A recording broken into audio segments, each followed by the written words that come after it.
Hello, lifers, and welcome to another episode of Because Life Can Be a Niche podcast where we talk about everything in life and nothing is off limits.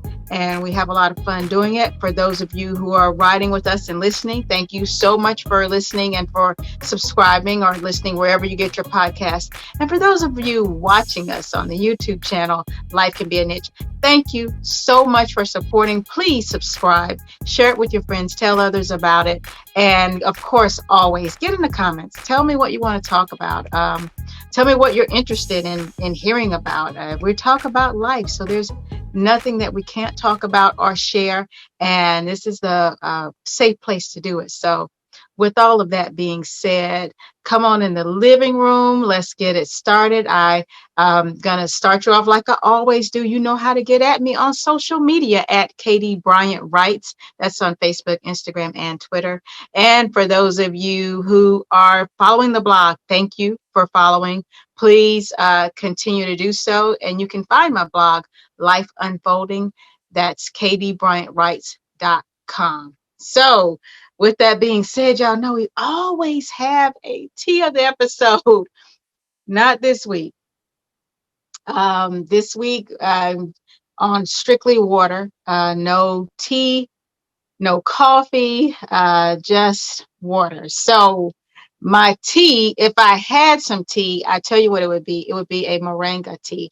I have started that. It is moringa, Moringa, the moringa leaf. Very good for you, very healthy. This is the perfect time of year to start taking or drinking things that are good for your body. It provides nutrients, antioxidants. It's wonderful. So that's what I would be drinking if I wasn't doing a strictly water drink deal this week. So I'll be back with my moringa leaf, and I'm going to show you, how I make it and stuff.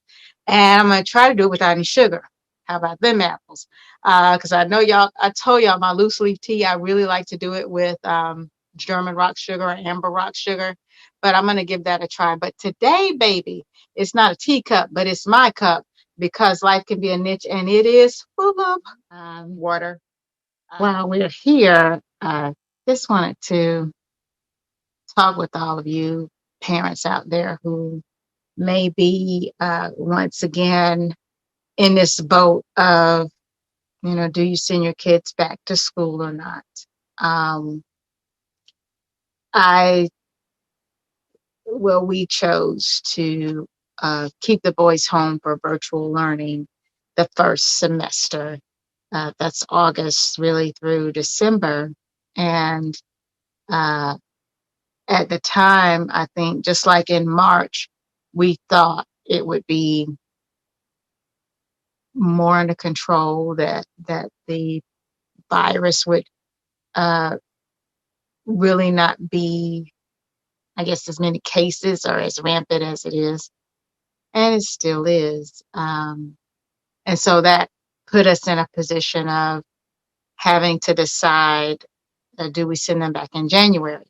And I know a lot of moms have been talking about that. I know I've talked to some of my friends, and, I have friends who are in the medical field and doctors and pharmacists, and everybody is torn about, do you really want to send kids back with flu season and pneumonia and everything else that's going around that's easy to catch, and then but also that mimics or symptoms that may mimic the virus and things like that.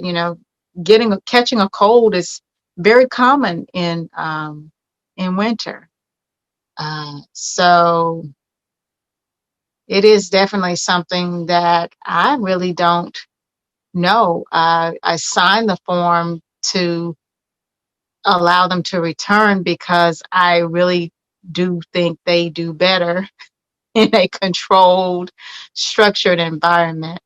Working from home ain't for everybody. Let me just say, it ain't for everybody.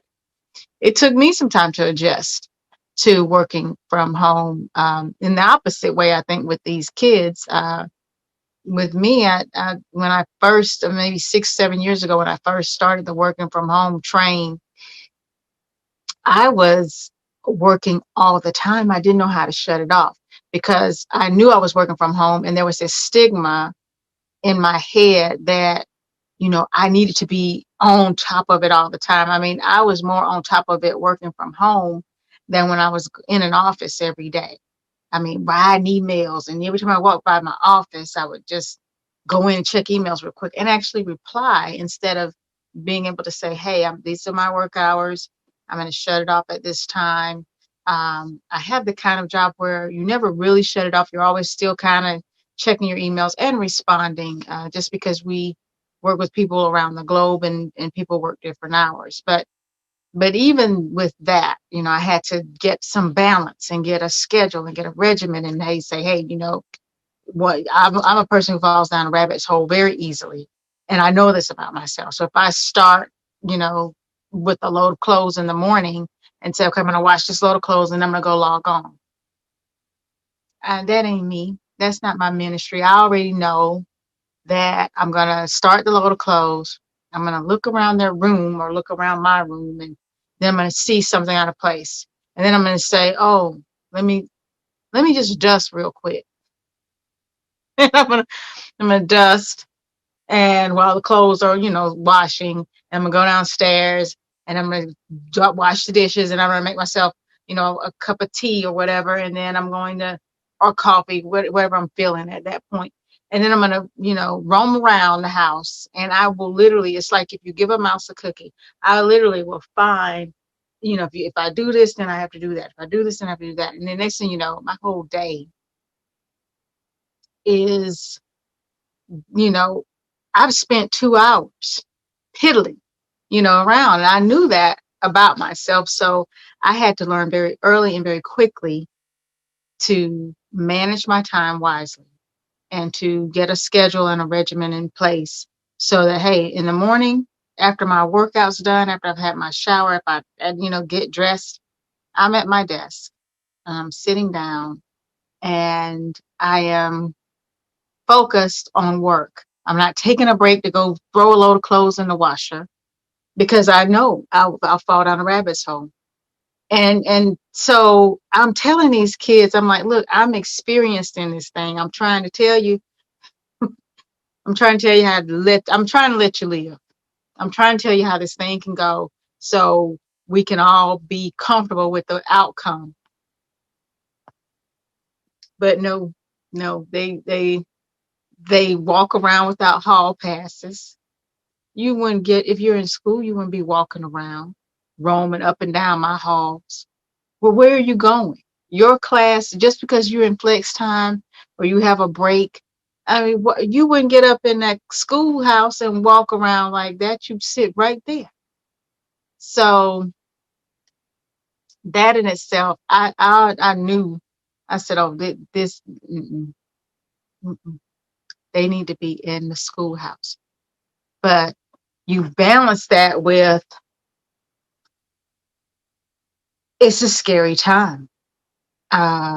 We've lost very dear friends, family members, um, young, old, in between, and healthy, no pre-existing conditions, some with pre-existing conditions. There's no rhyme or reason to any of it. And it makes it a very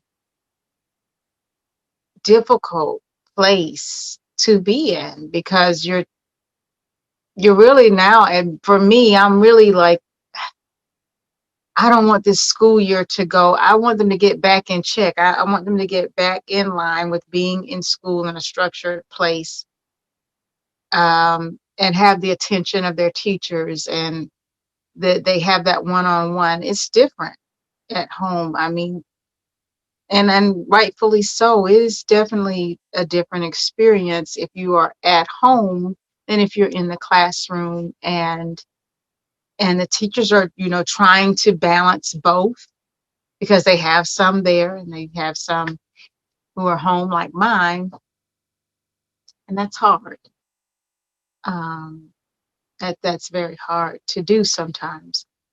And I have to, take into account testing is coming, and um, am I really equipped to reinforce? Because I'm working. I guess I don't fall down the rabbit's hole because I know if I go over there and I say, hey, what are you doing? And I will start, well, let me pull this up. Have you done this? Did you do this? And I will start that rabbit's hole. And then I won't be doing my job. So I can't have that. So my mom, Mimi, their Mimi, is really the rock in making sure that they stay on task. And then I, also had to rely on tutoring system, tutoring service, just to shore up some things that they needed extra help with. That it's just been this has been a different season for us. I'm still grateful for the time. Um, Man, I mean, this is a gift. Even even with the sometimes a stressful day of literally I'm in the zone, I'm writing or I'm working on a website, I'm doing something, I'm in the zone at my job. And I take my job seriously. And so it can get stressful sometimes when it's like, Mom, the printer's not working. Mom, because I'm also, the IT person here and the lunch lady and the snack lady. Um, but I look at this gift that I've been given, and this is the way, I mean, this is how I see it. And I'm thanking God for it. I do know God is using this time for something very powerful. And if you don't see it that way, that's fine. But I see the spiritual impact and what this really means uh, for us, those of us especially who believe, and and everything that the lessons that we need to get, because it's a lot of lessons that we need to be getting out of this. But one gift out of all of this has been the gift of time with my children. That's I remember dropping my kids off at daycare, and that feeling of just like my heart sank the first time I took the oldest one, and then when I took the younger one, and I was just like, oh, I don't want to leave them here. And, but this is it. This is the beginning of the time away from your children. If you have to rely on daycare and you can't keep them at home, you know, that's the beginning. And if it's not daycare, then it's kindergarten. And when you drop them off, that first day of kindergarten, if you really think about it, that's your first day of the beginning of not having your children for a big bulk of the day, of not being in their faces, of not having that bonding time, that talking time, that one-on-one moment. And you don't get that time. Kindergarten, that's it. I mean, if you you living in if you are, living in the world of rules of actually sending your kids to school, and if you're not homeschooling them, that's different. But if you're sending your kids to school, kindergarten, it's over. That is at least 7:30 or 8 a.m. until 3 or whatever in the afternoon that they are away from you. You may be working, yes, but that's time that you're not together. Except 2020, uh, January, February, they were at that school, but by March, they were here with me and Mom. That's and yeah, sometimes they get on my last little bitty nerve. They really do. And I get on theirs, I'm sure. I know I do. I do it on purpose. I don't want to be comfortable. I don't want to be too happy here. I want you to want to go to school. I want you to want to talk to people your height. Well, I am not their height now. Okay, well, let's start people problems. Anyway, I want you to go talk to people who, on your level. people who actually know how to play Fortnite. I don't. Um, but man, the time having them here, that time, incredible. Um, I never would have thought that we would be spending this much time together. And I'm grateful for it because to have my children from March through December at home with me during those hours, just think about it. If you're away from your children 8 hours a day, that's 40 hours a week. For me, even more because I would allow them to do after school. So they would be, I drop them off 7:30 and get them by maybe 5:15, 5:20. Um, so look at all those hours every day. Let's just say 40. Let's just cut it back and let's just say it's 40 hours a week. And you multiply that times 4 weeks in a month. You multiply that times 6, 7 months. Look at all these hours. All of these hours with our babies. It's a gift. I'm grateful for it. I know not every parent can be at home. I'm grateful that I'm still employed and actually working from home to be able to do this. I know a lot of parents aren't working from home or have to be away. So I know it may be different for you. It may look different for you. But for those of us who can or who do happen to have that time, it's a gift, man. It is definitely a gift. And it's different, absolutely bonkers sometimes. The schedule is crazy. Uh, Trying to keep up with the tests, trying to keep up with everything that we're doing. It can be nuts, especially with my crew because we're just an entertaining bunch of goobers anyway. So we already got a lot going on. and but I'm grateful for it because I never had that with my parents. There's never a pandemic that allowed me to be home. My parents were teachers, so I guess it wouldn't have mattered anyway. They would have been at school, I guess, if the school didn't do virtual.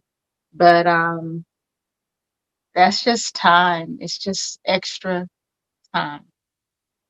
And it's a gift.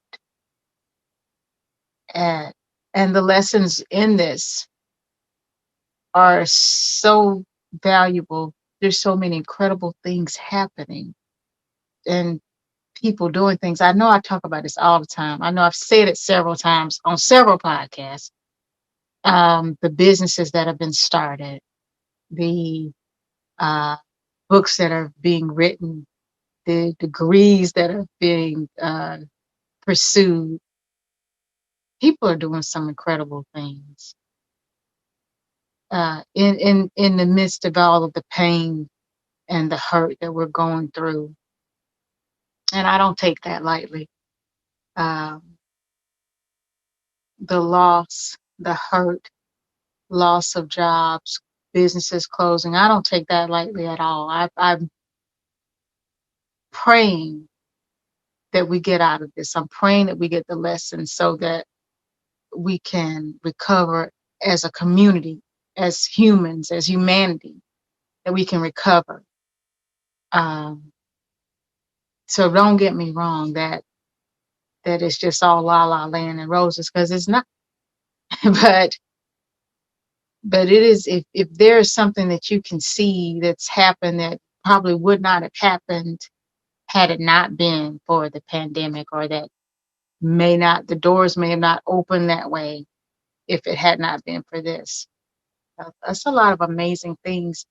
God is doing some amazing things uh, in addition to growing us up and teaching us lessons.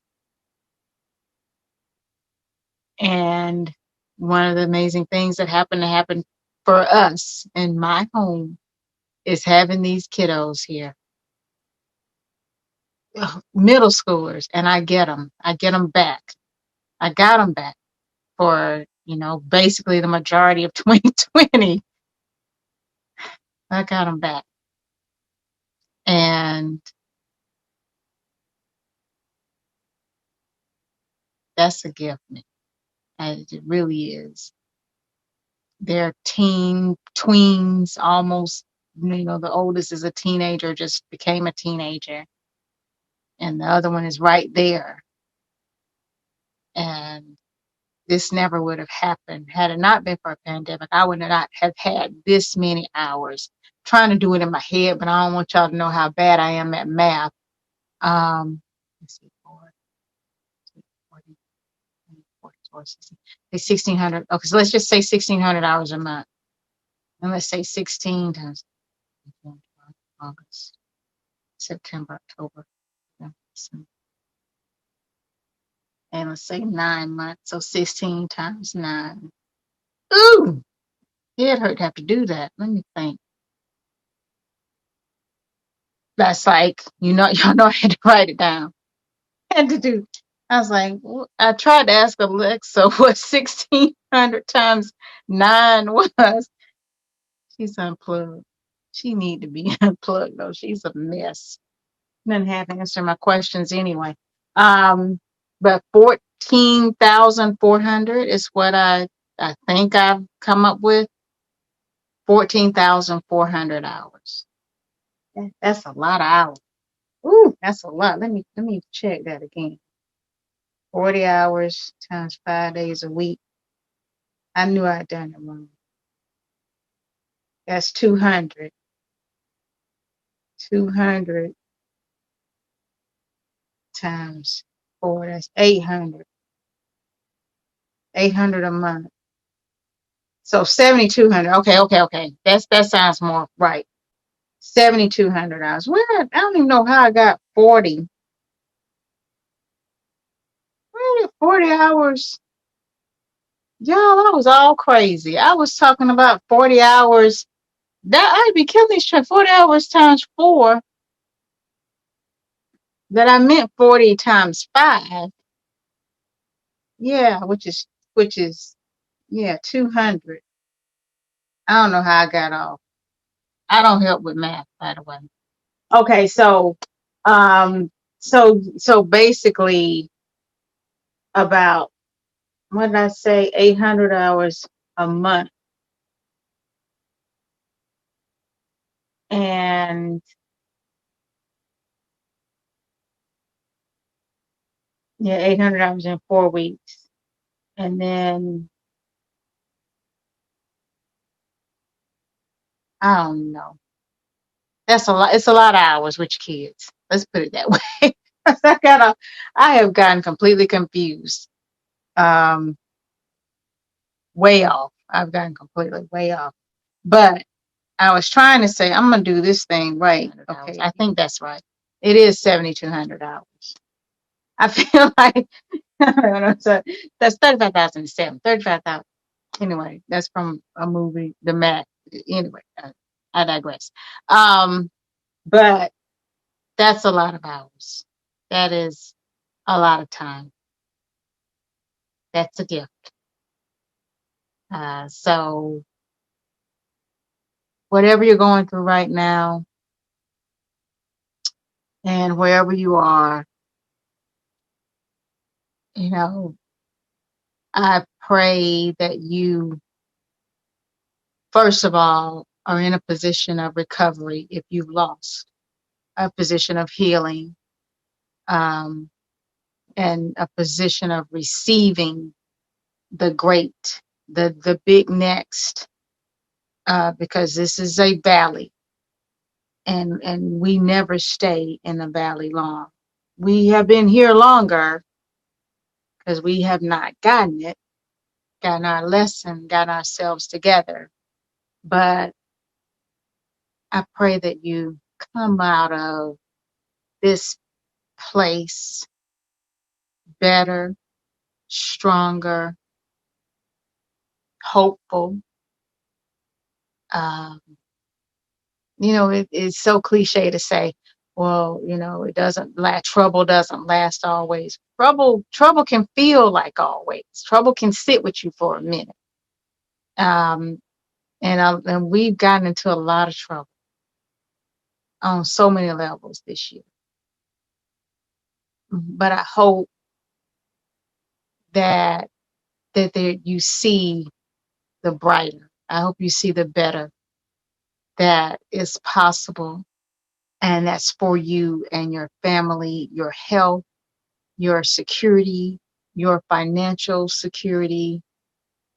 I hope you maybe are about to birth something new that is going to take you to some place you never would have thought, that you never would have even imagined. I know I'm grateful. I am so grateful for everything that is coming out of this pandemic and the lessons that I'm learning as a part of it. I'm still nervous about this thing, about sending these children back in the dead of winter. It's very daunting to me.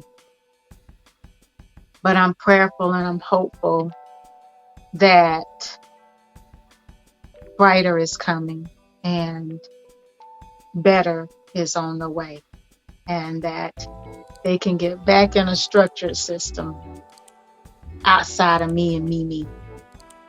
But I'm so grateful that I had them for, what did I say, 7,200 about 7,200 hours. I'm including the summer too, because we didn't go anyplace. So it was just us in this house. But it's been good. And it's something that we may never get to have again.